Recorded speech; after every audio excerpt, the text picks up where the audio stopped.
Oke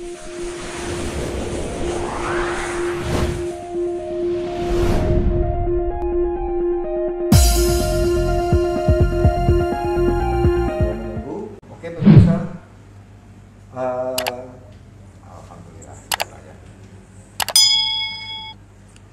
Assalamualaikum warahmatullahi wabarakatuh. Waalaikumsalam warahmatullahi wabarakatuh. Hari ini kembali Gros TV menggelar bincang santai bersama dengan samping Gros TV Dr. Agus Surahman FH SP1. Nah, kita tetap menjaga jarak, pakai masker, Social cuci distancing. tangan, tapi makan udah. Jadi sekarang tinggal ngobrol santai ya. Iya. Karena kita sudah gak jalan, boleh dong Bang ya, kita lepas sedikit ya. Boleh. Oke pemirsa. Oke, Grosivor kembali MGD atau Gros TV mengudara. Kali ini MGD ingin bincang santai dengan Bang Agus yang notabene notaris PPAT Kota Bogor, juga akademisi di beberapa universitas Bang ya, baik di Bogor, di Jakarta, dan di beberapa tempat lainnya, dan juga aktif di organisasi. Nah, tema yang akan Gros TV angkat itu seputar organisasi Bang. Aku panggil Abang aja ya. Oh, boleh. Nah, gini Bang, jadi kalau di organisasi itu, Ya, gimana Dek? Apa kabar? nah, kalau di organisasi itu kan mau organisasi, mau ormas, mau partai, itu kan suatu perkumpulan ya Bang ya. Iya. Kan gitu. Nah, makanya tema yang Gros TV angkat, salahkah penyelesaian konflik dalam organisasi melalui meja hijau? Nah, sebelum masuk ke situ, sedikit dong Bang kasih gambaran dari kacamata akademisi, organisasi, perkumpulan, ormas itu seperti apa sih gambarannya Bang? Ya, jadi begini. Kalau kita lihat dulu apa sih sebenarnya tujuan organisasi, tujuan perkumpulan, kan pada prinsipnya esensinya sama aja kan. Yaitu tempat bersama ya untuk mencapai tujuan yang bersama ya. Keinginan-keinginan bersama diperjuangkan oleh organisasi, yaitu untuk meningkatkan wawasan ya, meningkatkan pelatihan atau edukasi ya, dan apa yang menjadi keinginan dari bersama dari kita, dari yang berorganisasi itu, yang kumpul bersama untuk mencapai suatu tujuan bersama, ada yang diperjuangkan gitu kan. Jadi mungkin kalau di ini tunggu ya peningkatan keterampilan, peningkatan wawasan ya, kemudian berbagai hal tertentu yang memang ingin dicapai secara bersama. Berarti ada sesuatu yang ingin diperjuangkan bersama gitu. Ya itu ingin diperjuangkan bersama, eksistensi notaris seperti apa di dalam menghadapi dunia globalisasi kan. Sekarang kan ada gonjang-ganjing misalkan tentang bagaimana apakah bisa notaris Indonesia gitu. Gitu kan, atau dalam teknologi sekarang ini kan IT gitu kan, apakah boleh notaris melakukan suatu pembuatan akte ya secara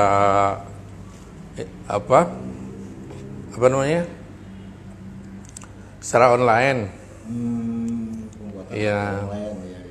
Ya itu kan organisasi harus tampil berperan di situ. Itu kalau organisasi, kalau secara umum berarti kan tidak hanya sebatas organisasi yang punya tujuan seperti itu, organisasi lain juga sama dong. Ya sama, pokoknya organisasi itu adalah sekumpulan orang-orang ya untuk mencapai, memperjuangkan keinginan atau goal yang diinginkan secara bersama-sama gitu. Terutama ke eksternal ya. Iya. Tapi kan gini Bang, Eksternal, internal juga. Bagaimana misalkan notaris itu di Indonesia itu bisa solid gitu kan? dokter bisa kompak. Bisa kompak, kemudian bisa selalu meningkatkan dia punya knowledge, dia punya keterampilan kan? Itu kan ya untuk kepentingan bersama juga. Beda nggak Bang antara organisasi perkumpulan dengan partai politik? Itu kan mungkin bedanya hanya Ormas satu lagi.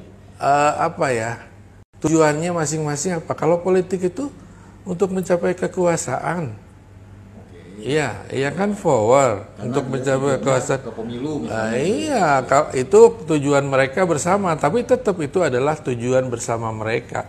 Misalkan untuk mencapai, Menggolkan seseorang menjadi presiden. nah itu, kemudian bagaimana mengatur negara ini, kalau partai politik kan gitu. Kalau organisasi dengan perumah hampir sama-sama aja lah. Mau dokter, Dokter, mereka juga memperjuangkan keinginan atau kepentingan bersama, baik kepentingan internalnya maupun eksternalnya. mungkin bedanya tinggal Bang ya. Kalau organisasi mungkin bisa jadi satu profesi, satu bidang. Kalau bicara ormas, bicara partai politik itu bisa berbagai macam bidang. Apakah seperti Ya artinya anggotanya homogen atau heterogen, kan gitu pertanyaannya. Kalau notaris kan homogen, semua notaris apa bisa. Misalkan dokter masuk ke ini, kemudian ini masuk ke dokter. notaris masuk ID, Nah itu kan notaris masuk ke ID. masuk ke PWI? Kecuali kalau dia memang sudah pensiun, mungkin jadi wartawan atau dia juga ganda, mempunyai peran ganda, misalnya mau jadi. Itu kan gini Bang, baik mau organisasi, perkumpulan, ormas, itu kan nggak terlepas dari permasalahan. Iya, Nah makanya kan kalau nggak salah, mau dia organisasi, mau dia perkumpulan, mau dia partai politik, dia mau ormas, pasti ada aturan mainnya dong, yang namanya anggaran dasar, anggaran rumah tangga. Dan ketika pendiriannya kalau tidak salah kan harus terdaftar gitu. Apakah benar seperti itu? Terdaftar Iya. ke Kumham. iya, iya kan gitu. Kalau organisasi ini kan sudah terdaftar, ya kan, di Kumham, kemudian PRT juga sudah terdaftar. Iya kan harus ada anggaran dasar, anggaran rumah tangga. Jadi itu kan sebagai guidance buat para anggota bagaimana aturan main di organisasi itu. Contohnya apakah bisa misalkan seorang yang baru masuk kemudian tiba-tiba menjadi ketua Pengwil atau menjadi ketua Pengda. Mencalonkan diri jadi ketua umum. Nah, misalkan kan gitu. Apa boleh? Kan itu harusnya diatur di dalam anggaran dasar dan anggaran Aturannya ada gitu. aturan main rule of game-nya harus ada, kan begitu. Semua bentuk sama ya. Ya hampir sama aja, semua organisasi harus ada aturan main, kalau nggak mereka kacau dong. Iya. Bicara kacau. Kalau nggak salah, ini bukan rahasia umum. Partai politik pun pernah terjadi sengketa. Contoh PDI. Dulu kan hanya satu PDI, Partai Demokrasi Indonesia. Ini ada PDI, ada PDIP. Perjuangan. Berarti kan terjadi sebuah clash. Oh iya, itu sebetulnya banyak. Kalau ketika baik organisasi, partai politik atau apapun terjadi permasalahan itu sebaiknya gimana sih penyelesaiannya Bang? Ya kalau bisa, Kacamata Bang yang kalau kita kan negara Pancasila sebenarnya musyawarah mufakat kan harus didahulukan. Iya. Musyawarah mufakat itu kan harus didahulukan, kecuali tidak dapat diselesaikan secara musyawarah mufakat. Kan sebenarnya kalau menurut saya di tiap organisasi kan harus ada ya semacam satu institusi yang dibangun secara bersama-sama untuk menyelesaikan persoalan-persoalan internal, yaitu sebuah inilah kayak sebuah pengadilan atau misalkan majelis kehormatan itu yang disebut yang begitu-begitu atau apapun namanya, tapi itu tugasnya khusus menyelesaikan perselisihan secara internal. Maksudnya? Iya. Terus kan ada mahkamah perkumpulan. Nah, Di luar Dewan Kehormatan, di luar pengurus pusat ada namanya mahkamah perkumpulan. nah itu maksudnya itu. Nah, Jadi bagaimana yang belum punya? Nah, itu tadi kalau yang punya ya tetap musyawarah mufakat pada ajasnya ya, karena kita basicnya adalah Pancasila, iya kan, kita harus musyawarah mufakat. Ya, nah kalau memang tidak bisa musyawarah mufakat, ya saya nggak ngerti, harus ke pengadilan juga tidak salah kan, karena pengadilan juga sebagai gerbang keadilan, walaupun sering dikatakan bahwa tidak ada keadilan di pengadilan. Nah, itu soal kritik ya. Itu plesetannya gitu. Itu soal kritik lah. Tapi ya itulah penyataannya harus begitu. Nah, hasilnya harus kita sepakati bersama dong. Kalau kita sudah memang nawaitunya sudah menyerahkan kepada pengadilan, maka kita harus konsisten untuk mematuhi semua apapun putusan dari pengadilan itu. Berarti nggak salah dong ketika sebuah organ seperti contoh PDI pecah sampai tetap masuk pengadilan. Akhirnya masing-masing tetap kekeh diputuskan ya sudah berdiri masing-masing kan begitu. Ya, PDI berdiri, PDIP berdiri, ada dua PDI. Iya. Satu PDI biasa, satu PDIP Perjuangan. Nah, aku agak mengkerucut sedikit kayak PP IPAT.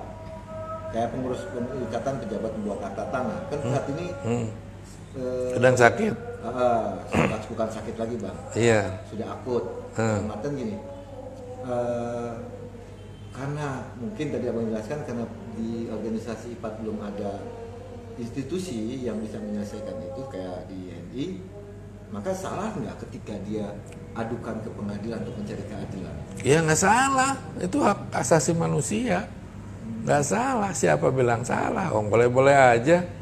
Kenapa nggak boleh? Tapi kan ada yang bilang, ngapain sampai ke pengadilan kan bisa. Nah, itu kan urusan pendapat. Tapi kan pendapat itu tidak bisa menghentikan orang. Misalnya pun nggak usah pengadilan lah. Nah ini. Itu kan lo saya bilang, iyalah gimana saya aja, saya mau ke pengadilan. Nah gitu. Itu bagusnya tidak ke pengadilan itu pada saat sekarang atau pada saat pertama kali. Iya kan saya udah bilang, the first ajas kita nih harusnya musyawarah untuk mufakat di awal. Iya, kalau tidak bisa ya silakan, ya kan? Berarti di awal itu nggak salah ketika ada apa namanya? Yuk kita berdamai, yuk kita selesaikan secara musyawarah. Ya tidak salah. Oke, pemirsa sebentar break ada.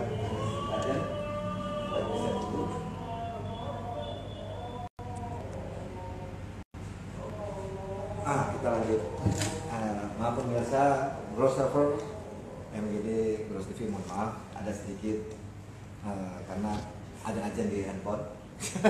Jadi oke bang, balik lagi. Berarti di awal itu yang harus diterapkan pertama musyawarah mufakat, perdamaian terhadap yang tidak terjadi permasalahan atau selisih pendapat. Iya, jadi harusnya duduk bersama. Apa sih persoalannya? Ayo kita selesaikan, ya kan? Nah, kalau seandainya itu bisa dilakukan, kenapa tidak? Nah, kalau sudah ke pengadilan kan sulit lagi. Bisa saja di pengadilan juga damai. Kalau mereka juga mau damai, ya kalau nggak mau damai ya lanjut. Iya. Tadi abang singgung mengenai institusi. Apakah di IPAT ya, contoh IPAT itu ada namanya Majelis Kehormatan. Apakah itu bisa jadikan sebuah tempat untuk penyelesaian? Bisa. Memang kalau memang diatur itu di dalam anggaran dasarnya memang mereka fungsinya seperti itu. Tapi kan kalau nggak salah MKP-nya belum dilantik. Nah itu yang persoalan lagi kan. Apakah kita mau mau mengakui ajas formalitas? Formalitas itu artinya karena dia belum diangkat, maka dia tidak punya kewenangan. Tapi apakah kita tidak perlu formal-formalan? Oke lah, karena kan itu untuk menyelesaikan diatur di anggaran dasar katanya. Iya, makanya kan kita itu semua juga tergantung kepada kita. Kalau kita mau, jangankan ada institusinya, nggak ada institusinya aja kita bisa ngumpul kok. Bisa musyawarah, apalagi ada institusinya, walaupun institusi itu mungkin belum sah ya. Kita kan bisa ngumpul nih, penguil ini kumpul. Ayo, apa yang mau dilakukan dengan ada persoalan seperti ini? Ayo kita perdamaian. Nah itu kalau nawa itu memang ada dari awal juga bisa. Ini untuk kepentingan bersama. Ini untuk kepentingan bersama, untuk kepentingan organisasi, bukan untuk kepentingan pribadi, bukan untuk jago-jagoan, ya kan? Nah itu bisa saja. Oh, orang di jalan berantem kok datang dipanggil sama RT selesai udah musyawarah mufakat. Padahal yang satu mungkin orang dari mana? Nah, itu kan persoalan ajasnya dulu. Ajasnya dulu yaitu musyawarah mufakat. Kalau memang tidak mau ya pakai apapun tidak bisa. Walaupun misalnya didatengin institusinya udah formal, institusinya juga walaupun di organisasi tokoh-tokoh organisasi yang sudah kawakan. Tapi kalau orang-orangnya nggak mau, berarti kesadaran dari masing-masing pihak. iya, kesadaran masing-masing pihak itu penting. Ya, kalau tidak ada yang kesadaran ya susah tuh. Yang satu nggak sadar nggak ketemu juga. Nggak ketemu juga. Nah, kalau udah terlanjur masuk ke pengadilan, Pak, ini kan nggak salah ya lewat pengadilan karena dalam organisasi belum ada institusi. Ada majelis kehormatan tapi belum dilantik, sehingga kurang trustnya, kurang dipercaya dapat menyelesaikan. Kurang powernya. Kurang power karena apa? Jadi belum dilantik, akhirnya masuk ke pengadilan. Nah, saat ini IPAT ini kan sudah masuk di pengadilan. Di pengadilan negeri sudah diajak damai dari awal. Sampai muncul putusan tidak damai juga. Masuk ke pengadilan tinggi, kasasi, banding. Di situ pun putusannya pun tidak merubah putusan PN dan di dalamnya pun ada damai. Nah, kalau dari kacamata Abang, ini kan kemarin sempat kita bahas ya, sebulan yang lalu ketika kita bahas, ya sudahlah nggak perlu sampai kasasi, selesai KLB. Ternyata sampai kasasi gimana Bang? Kalau menurut Abang, dari kacamata Abang, ya itu sudah pernah berkecimpung di pengadilan. Sudah apa ya? Itu kan sudah choice mereka ya, yang kasasi. Abang lihat apa dari kondisi? Kalau menurut saya ya itulah karena memang kita tidak ingin duduk bersama untuk menyelesaikan persoalan. Karena saya mau tanya lagi, apakah masa kepengurusannya masih lama? Iya kan? Kapan selesainya? Kasasi kan nggak akan selesai 3 bulan. Betul. Iya kan? Kasasi mungkin aja bisa setengah tahun. Itu bisa terjadi, malah mungkin setahun. Apakah udah selesai? Terus bagaimana nasib organisasi? Kalau dipaksakan kongres pun jadi masalah baru. Nah itu, nanti kalau misalnya dipaksakan kongres, ada yang lagi bermasalah, ya ada yang ini lagi gugat lagi, kan bisa. Karena ketua umumnya masih bermasalah, belum ada putusan inkrah. Iya. Kongresnya pun jadi masalah lagi. Jadi seharusnya? Ya seharusnya kalau dari awal memang, kalau menurut saya, kalau sudah masuk putusan pengadilan, ikuti aja lah setiap putusan dari pengadilan, udah selesai. Kalau Abang lihat ini ada apa sih sebetulnya? Kalau dari kacamata Abang kan juga anggota notaris, anggota PPAT. Ya mungkin ini baru perkiraan saya, tapi saya juga tidak pasti. Mungkin ada semacam apa ya, bahwa saya itu gengsi gitu untuk mengakui kekalahan gitu kan, bahwa saya harus tetap berjuang untuk untuk status saya, untuk keberadaan saya, untuk jabatan saya sampai di ujung kan, di ujung. Berarti masih ada 2 tahap lagi, kasasi, PK. Iya. Peninjauan kembali. Peninjauan kembali. Ini sampai kapan kondisi ini seperti ini, dan dampak yang paling mungkin terjadi dari kacamata? Ya, salah satunya adalah kita ayolah bersama-sama, atau mungkin ada solusi lain ya, ada solusi lain selain itu yang bisa dilakukan. Misalkan bisa aja orang-orang membuat suatu organisasi baru dengan merubah nama ini, misal IPAT Perjuangan, IPAT Perjuangan atau apapun namanya. Nah, itu terserah lah, karena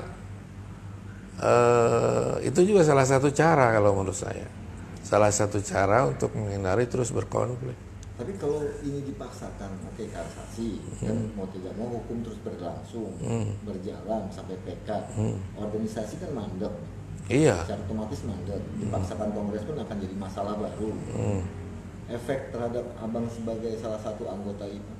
Ya jelas kalau saya memang tidak suka ya, karena saya merasa mempunyai terhadap IPAT ini kok seperti ini sekarang. Hancur-hancurannya seperti ini. Kalau dulu memang ada juga gugatan-gugatan ke pengadilan, tapi tidak seperti sekarang gitu. Mungkin Ya, kalau dulu kan ya kalah ya sudah. karena itu, karena legowo. Ketika di PN diputuskan kalah, ya tidak ada banding, Iya. tidak ada kasasi, tidak ada seterusnya. Kalau ini kan ada putusan tapi kan tetap lanjut, Bang. Iya. Nah, Abang kalau melihat dari kacamata Abang nih, dengan melihat situasi seperti ini, efek kita lihat dari posisi negatif dan positifnya. Negatifnya apa? Positifnya apa? Ke depan. Ya negatifnya udah Lebih jelas. banyak atau lebih sedikit? Lebih banyak lah negatifnya. Bagaimanapun organisasi kan nggak jalan. Iya.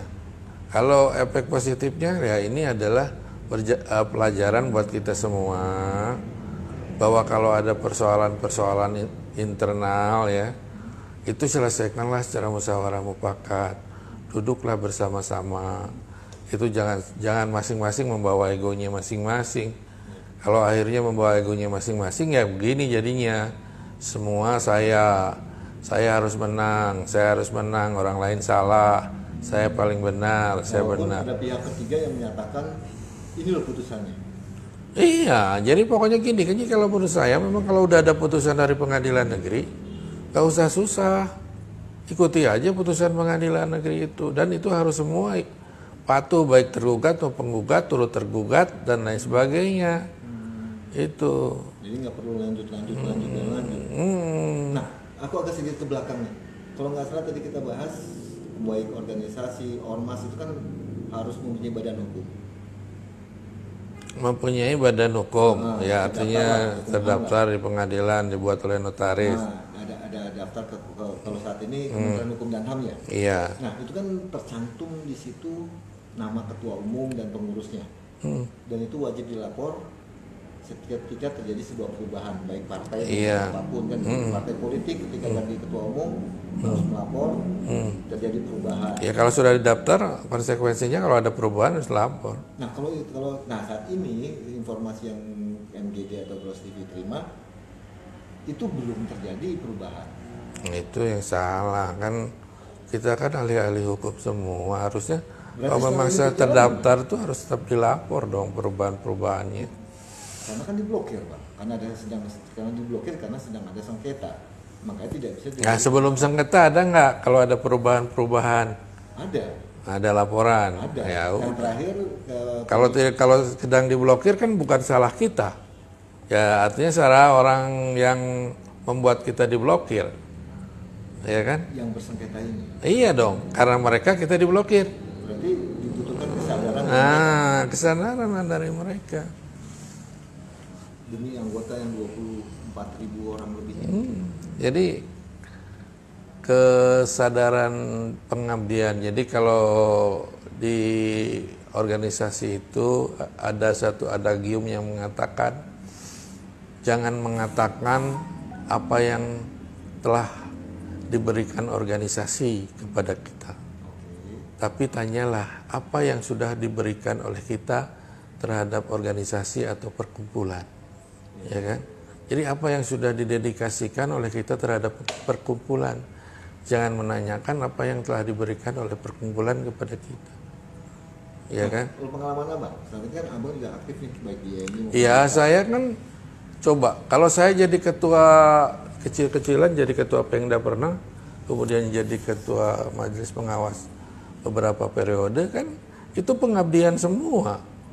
Tenaga, pikiran, biaya. Ya karena kita tidak pernah dibiayai. Ya. Dan saya memang tidak pernah mencari keuntungan dari sana. Nah, seandainya waktu itu ada minta turun gimana? Hah? Seandainya ketika Abang menjabat, Abang diprotes. Oh ya, kenapa diprotesnya kan kenapa? Kita harus tanya. Misalnya nih, Ya kalau memang mereka memprotes kemudian masih tidak percaya, kenapa harus bertahan lah? Udah ada apa sih yang dicari? Kan saya tidak kemudian kalau saya bertahan kemudian dapat PBBN 20 gitu kan. Hah? dapat bagi dua dong. Iya kan? Kalau dapat 20 110 gimana? Iya makanya, jadi apa yang saya harus pertahankan? Ya kan, kalau memang anggota sudah tidak percaya, apa yang harus kita pertahankan? Toh kita kan mendapat keuntungannya apa secara material? Ya, nggak ada kan? Bikin akte sendiri. Iya, bikin akte-akte sendiri, kita kerja-kerja sendiri tanpa tanda dibiayai, apalagi kalau dengan MPD ini kan. Nah, sependapat nggak Pak ketika ada senior, aku pernah wawancara dulu ya tahun 2018, IPAT itu di pembinanya BPN. IPAT pembinanya BPN. PPAT. PPAT pembinanya BPN. Ya sebenarnya kalau dari segi organisasi ya, mereka kan BPN mungkin menganggap bahwa ini PPAT ini di SK-kan oleh mereka. Jadi mereka membantu sebagian pekerjaan mereka. Itu tidak masalah selama memang mereka tidak tidak mencampuri dalam hal pembuatan akte, ya kan? Ya. Itu kan kita profesi mandiri dong, ya kan? Nah itu aja. Kalau lebih dari itu kan mereka juga tidak melakukan, mereka membina agar kita juga profesional berbuat baik gitu kan, tidak melakukan kesalahan-kesalahan, kemudian memberikan ilmu kepada kita, pelatihan-pelatihan atau ya memberikan wawasan-wawasan yang baru mengenai pertanahan, mengenai perkembangan BPN dan lain sebagainya kan. Setuju nggak kalau memang itu dianggap sebagai pembina ya BPN menjadi penengah? Justru harus kan mereka yang menerbitkan SK PPAT. Ya, kalau bisa ya mereka juga ikut menengahi karena kan bagaimanapun mungkin secara secara tanggung jawab mereka merasa bahwa itu dilahirkan oleh BPN dengan SK itu, ya kan? Walaupun banyak orang berpendapat bahwa PPAT itu profesi bebas. Oh, sejajar. Nah, iya, ada ya. Itu Prof. Paulus tuh juga mengatakan bahwa PPAT itu bukan objek PT UN. Ya, jadi profesi bebas yang memang bukan sebagai eksekutif yang mengeluarkan besiking. Tapi justru dari BPN sendiri, Kementerian ATR itu menganggap bagian organ. Karena mungkin organ bisa, tapi dia bukan sebagai bagian atau bawahan, bukan. Bukan persoalan atasan bawahan. Mitra ya? Iya, bukan atasan bawahan. Lebih kepada mitra. Iya, kalau atasan bawahan kan itu artinya ada hierarkis bahwa misalkan PPAT itu eselon berapa dimasukkannya. Ada gajinya. Nah, ada gajinya gitu kan, ada uang jalannya kan. Setuju nggak kalau begitu? Enggak setuju. Udah aja gaji eselon 4. Nah sekarang persoalannya di negara-negara lain ada nggak PPAT? Aku tanya, ya udah. Ada notaris doang. Ya udah. Nah, ya. Balik lagi ke Marston ini. Ini kan sudah terlanjur sampai ke kasasi. Gambaran abang. Kalau bicara tadi abang singgung kan masalah pengurusan. Kepengurusan itu kalau nggak salah 2001 bulan September itu terakhir. Habis. Tapi ada tapinya. Seperti tadi saya singgung sedikit, di Kemkumham belum terjadi perubahan, masih nama pengurus yang tahun lalu. Ya dirubah. Daftar sampai sekarang nggak bisa dirubah karena sedang sengketa. Kumham pun tidak mau merubah kalau belum selesai. PPAT. Ya PPAT. Dia kan tidak akan merubah kalau blokir belum dicabut karena ada sengketa. Ada sengketa makanya ada pemblokiran. Nah, sekarang sudah kasasi. Solusinya apa nih Bang dari kacamata Abang sebagai mantan yang pernah duduk di pengadilan? Ya, apakah harus dicabut tuh kasasinya? Kemudian itu tadi sadar. Ya kalau menurut saya itu kan cabut-mencabut itu kan itu adalah pilihan mereka, ya kan, pilihan para pihak. Apakah mereka mau mencabut atau tidak? Kalau mereka mau mencabut, oke. Tapi kalau tidak juga, masa kita harus paksa harus mencabut? Kan? Ya, apakah harus kita apain? Coba sekarang. Berarti ada eigenrichting. Solusinya apa? Solusinya sudah aja tunggu putusan pengadilan. Mau sampai kemana? Nanti kita bikin lagi aja organisasi baru. Abang ketua umum ya? Nah, Pak Agus ketua umum ya? kita bikin aja, ngumpul lagi, kita bikin organisasi Daftar baru, lagi ya? daftar lagi. Lawyer juga banyak itu organisasinya, bukan hanya satu. Dulu Pradi aja. Ada Pradi, ada apa, Pradi juga Pradi apa, Pradi apa. Ada Pradi Finansi ABCD, ada Lembaga Hukum Indonesia, LKHI dan sebagainya. Iya. Karena, Tapi setuju nggak kalau mau pecah begini? Kan ya kalau pecah begini, kalau saya setuju aja. Yang solusinya cuma itu, tapi ngumpul dulu lah. Ngumpul dulu lah, kita pertemukan dulu. Tokoh-tokohnya kan banyak tuh.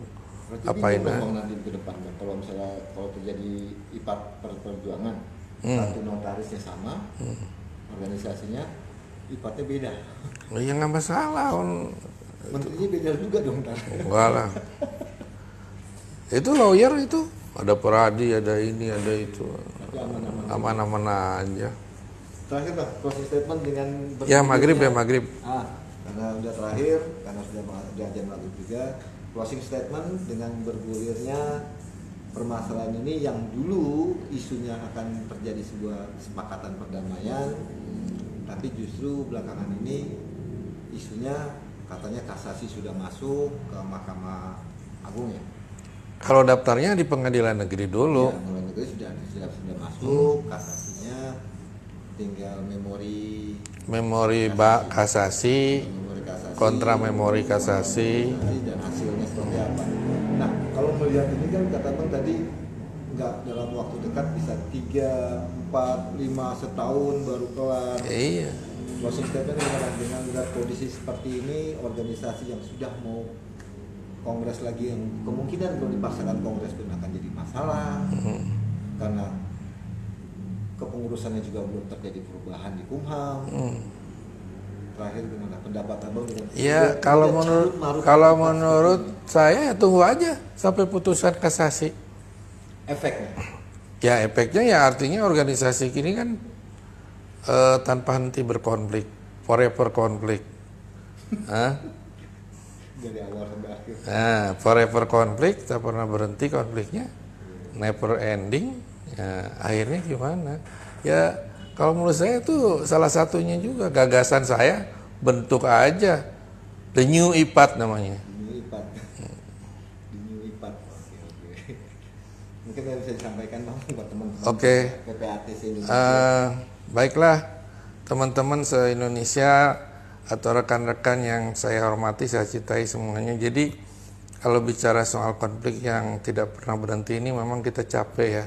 Saya juga kadang-kadang diwawantarinya juga nggak mau nih karena kadang-kadang ya takut juga ya kita menyinggung salah satu pihak sehingga kita menjadi sasaran juga ya untuk dikritik. Nah kalau menurut saya sebaiknya ya sudah, kalau memang terlanjur sudah kasasi ya memang itu kehendak salah satu pihak, ya tunggu aja sampai putusan pengadilan yang ingkrah ya. Itu kamu mau PK mau apa itu kan terserah, itu hak-haknya ya. Tapi saya rasa sebaiknya kita berkumpul lagi dari zero, starting from zero. Nah, dari nol lagi kita ngumpul, harus dibagaimanakan nih organisasi. Ya, kalau kita melihat ke situ yang konfliknya tidak pernah ada akhir, ya itulah. Saya pikir lebih baik kita tunggu aja dulu wait and see atas putusan yang akan dijatuhkan oleh Mahkamah Agung. Kemudian setelah itu apa? Ya kita ngumpul lagi lah. Bagaimana ini starting from zero. Jadi kita mulai lagi berorganisasi dari nol. Berarti Ya, KLB apa? harus berlaku dong? Ya, KLB apa bisa dilakukan? Kalau memang bisa, oke. Kalau tidak ya kita mulai dari nol lagi. Bahwa kita sebenarnya belum berorganisasi. Tujuan organisasi adalah memperjuangkan kepentingan bersama. Perkumpulan juga sama. Perjuangkan kepentingan bersama, kepentingan notaris dengan PPAT. Ya, apa kepentingannya kan ada di dalam anggaran dasar semua itu. Saya rasa itu dari saya. Terima kasih. Wassalamualaikum warahmatullahi wabarakatuh. Oke, terima kasih Bang Dr. Agus Surahman, SP1. Demikian crossover bincang-bincang santai Bros TV dengan Dr. Agus Surahman, SP1, Notaris PPAT Kota Bogor yang juga sebagai akademisi karena beliau mengajar di beberapa universitas, dan yang perlu digarisbawahi, beliau pernah berkecimpung di dunia pengadilan dan peradilan. Makanya sedikit banyaknya paham mengenai apa itu putusan PN, pengadilan negeri, pengadilan tinggi sampai kasasi, peninjauan kembali. Wow, ini dia orangnya. Oke, crossover, sampai jumpa. Salam kompak dan sukses selalu dari MPD dan Bros TV. Wassalamualaikum warahmatullahi wabarakatuh. Terima kasih Bang Agus.